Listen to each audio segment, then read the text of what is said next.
Hello madam. Hi sir. ಇವತ್ತು ನೀವು salary sheet ಅನ್ನ 1 ಮಿನಿಟ್ ಅಲ್ಲಿ ತೆಗೆದು ನಮ್ಮ ಸ್ಟೂಡೆಂಟ್ಸ್ ಗೆ ತೋರಿಸ್ಬೇಕು ಓಕೆ ಕಂಪ್ಯೂಟರ್ ಅಲ್ಲಿ. ಸರ್. 1 ಮಿನಿಟ್ ಅಲ್ಲಿ ಸ್ಯಾಲ್ರಿ ಶೀಟ್ ಯಾವ ತರ ತೆಗಿಯೋದು ಅಂತ ಹೇಳ್ಕೊಡ್ತೀನಿ ಬನ್ನಿ. ಫಸ್ಟ್ ಏನ್ ಮಾಡ್ಕೊಬೇಕು, DA 10% ಯಾವ ತರ ತೆಗಿಬೇಕಂದ್ರೆ first is equal to basic pay ನ ಸೆಲೆಕ್ಟ್ ಮಾಡ್ಕೊಂಡ್ ಆದ್ಮೇಲೆ ಇಂಟು 10%. 10% ನ ಟೈಪ್ ಮಾಡ್ಕೊಂಡ್ ಆದ್ಮೇಲೆ ಎಂಟರ್ ಕೊಟ್ಟಿದ್ರೆ ನೋಡಿ DA ನ ಬರುತ್ತೆ. HRA ನ ತೆಗಿಬೇಕಂದ್ರೆ is equal to basic pay ನ ಸೆಲೆಕ್ಟ್ ಮಾಡ್ಕೊಂಡ್ ಆದ್ಮೇಲೆ ಇಂಟು 12%. 12% ನ ಹಾಕಾದ್ಮೇಲೆ ಎಂಟರ್ ಕ್ಲಿಕ್ ಮಾಡಿದ್ರೆ ನೋಡಿ ಈಗ HRA ಬರುತ್ತೆ.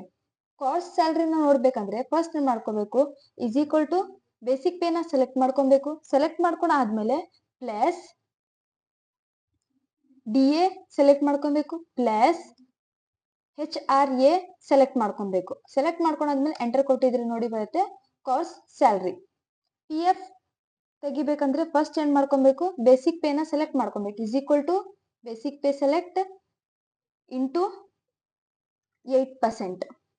8% ನ ಕೊಟ್ಟಾದ್ಮೇಲೆ ಎಂಟರ್ ಕ್ಲಿಕ್ ಮಾಡಿದ್ರೆ ನೋಡಿ PF ಬರುತ್ತೆ. ನೆಟ್ ಸ್ಯಾಲ್ರಿ ನೋಡ್ಬೇಕಂದ್ರೆ ಇಸ್ ಈಕ್ವಲ್ ಟು ಕಾಸ್ಟ್ ಸ್ಯಾಲ್ರಿನ ಸೆಲೆಕ್ಟ್ ಮಾಡ್ಕೊಂಡಾದ್ಮೇಲೆ ಮೈನಸ್ ಸೆಲೆಕ್ಟ್ PF.